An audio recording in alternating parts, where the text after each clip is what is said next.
Now, I hate teaching a lesson for the first time. It's been first times in years. I get better as the day goes. So what were the worst lessons? All right, are you ready? Let's go. Okay, section 7.4 is dealing with square root functions. Now, we've talked about square root functions way back. Remember the parent graph function? Okay, let's look at, this is the parent graph function. F of x equals the square root of x. Now, if you got your little chart out, you can see what the square root function looks like. But in case you don't have it, let's make a table. I am going to give 0 for x. If I take the square root of 0, what do I get? 0.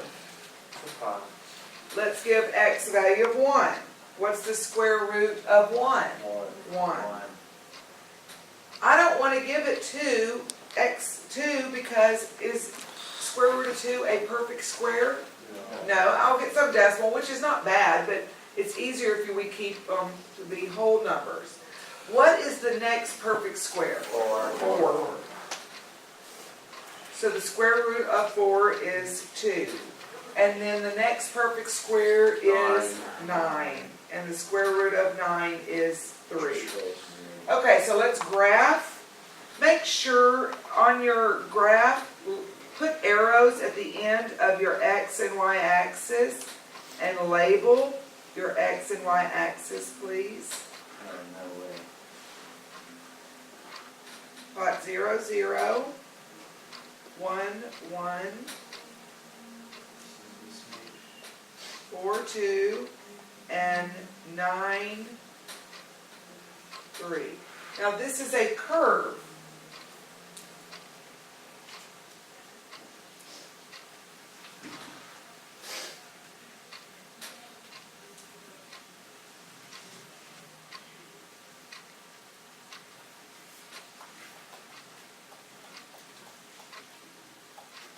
We're going to identify a few things.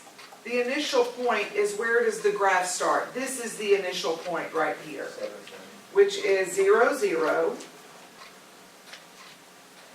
Your domain. What are your domain values? Remember, domain are your x values. Look at your x table to help you.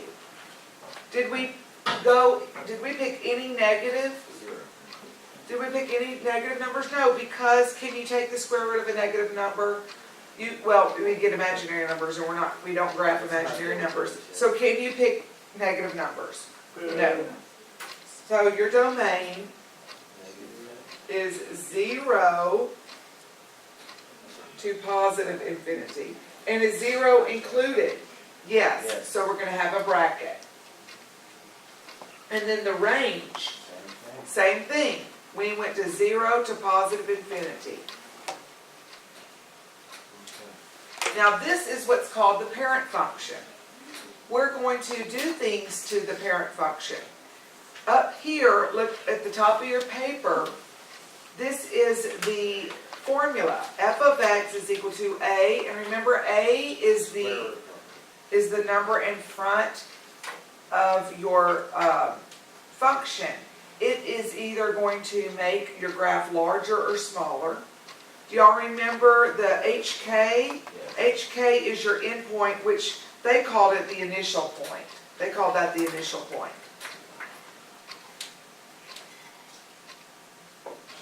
Translate horizontally H units. Y'all remember that from way back a long time ago. And remember, it's always the opposite.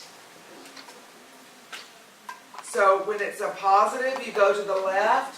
When it's a negative, you go to the right. And then the K translates vertically, either up or down. And that's as is. If it's a positive, you go up. If it's a negative, you go down. Now right here, the A, it's absolute value of A, because you always think of it as a positive. So if A is greater than 1, is a vertical stretch. If A is less than 1, is a vertical compression. If A is less than 0, it reflects over the x-axis. That means it gets flipped. Okay, so let's look at absolute, f of x is equal to the square root of x minus 4. So do we start at 0 again? We know, let's compare this to the parent function. This minus 4 means it went down 4 units, correct? So the initial point, the parent function is 0, 0, so I know my initial point is going to be at 0 what? Negative 4. So I know that. Oh, wait a minute. Make sure you put arrows and label your x and y axis. Now, initial point is at 0, negative 4. So I know that when I plug in 0 for x, I'm going to get a negative 4. So once again, let's pick some values for x. 1. The square root of 1 is 1, and 1 minus 4 is negative 3. So let's plot 1, negative 3. Again, I want to pick a perfect square for x. So what's my next value for x? 4. Square root of 4 is 2. 2 minus 4 is a negative 2.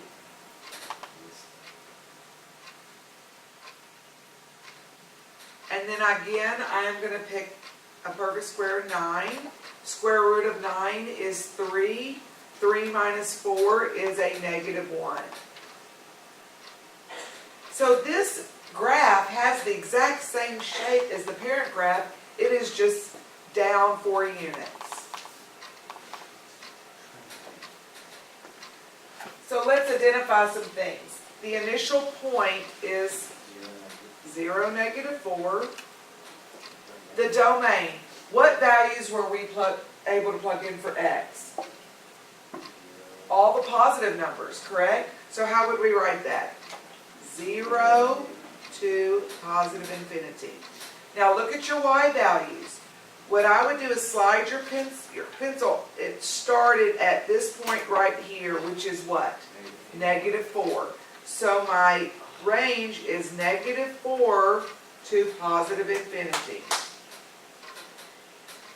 Now right here it says describe the transformation. What, compared to the parent function, what did we do? We went down 4 units.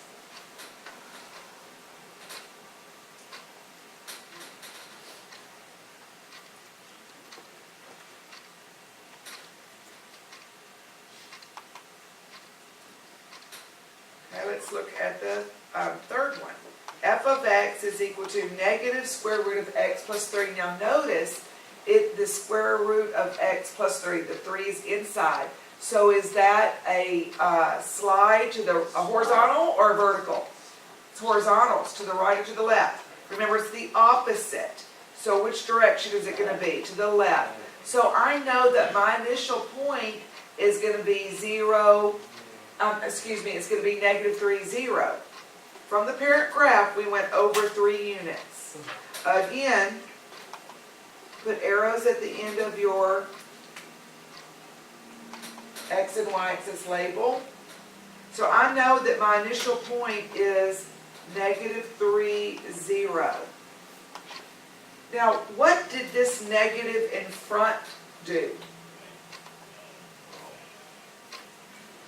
Let's look up here. It says a. If a is less than 0, and that, what is a right here? It's a negative what? Negative 1. It reflects over the x-axis, so it gets flipped. So instead of it looking like this, it's going to go down like this. But we need to also plot the point negative 3, 0, so it gets shifted to the left 3 and flipped. So I already know a mental picture of it's going to look something like this. Let's pick numbers for x. X is going to be negative 3. Negative 3 plus 3 is 0. Square root of 0 is 0. I already know that point. What's another value that we're going to give x? Now we got to think about this. Our goal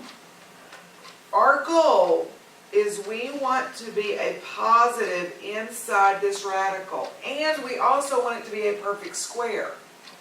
So x was -3, let's try -2. What's -2 plus 3?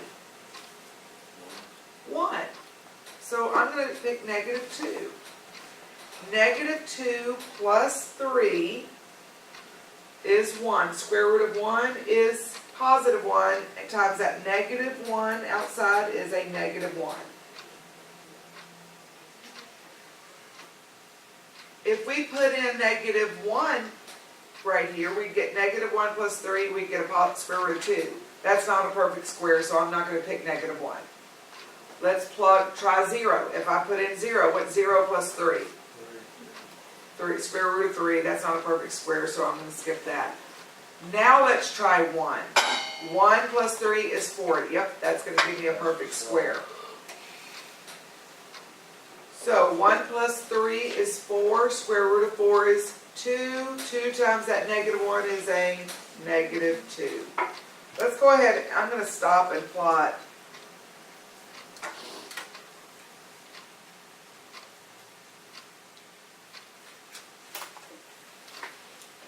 Okay, so what's the next number that I'm going to give x? That I want a perfect square. 6. Well, what number am I going to add 3 and get a perfect square? 6. 6 plus 3 is 9. Square root of 9 is 3. Times that negative is going to be a -3.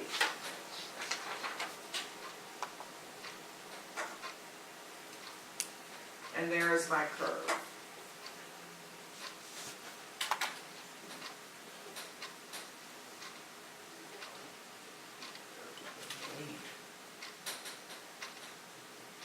The domain. Now let's look, where does this graph start? Right here. And what is the x value of that initial point? What is the x value? -3.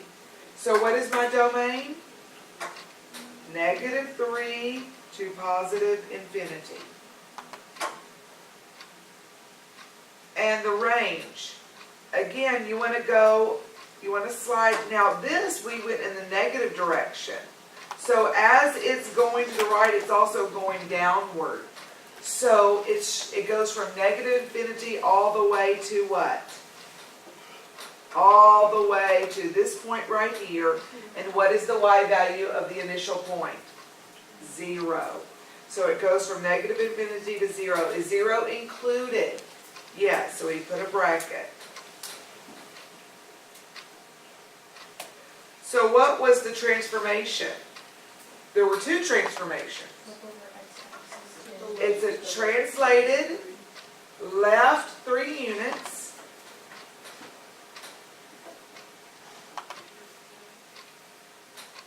Or you could say shift left 3 units. Slide would be fine too. And then what else did it do? It was a reflection. Reflect over x-axis. Okay?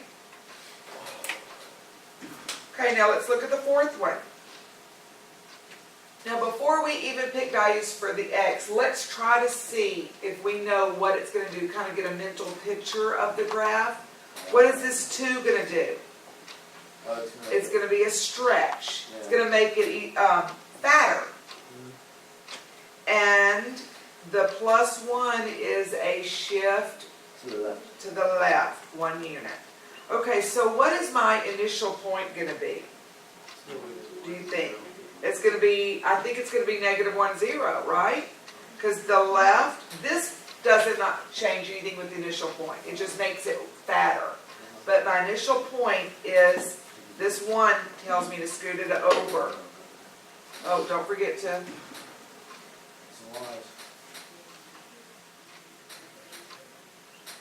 So my initial point, I do believe, is -1, 0. Let's try that. Let's plug in -1 for x. And -1 plus 1 is 0. Square root of 0 is 0. 0 times 2 is 0. Okay, now let's pick some values for x.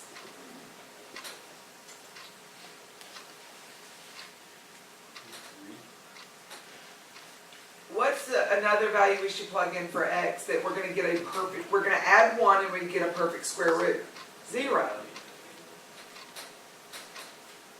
0 plus 1 is 1, square root of 1 is 1, and then don't forget to multiply it times 2, and we get 2.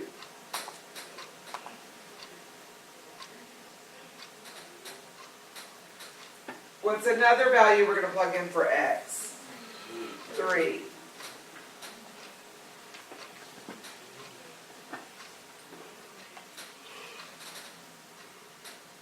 Plus 1 is 4, square root of 4 is 2, and then 2 times 2 is 4.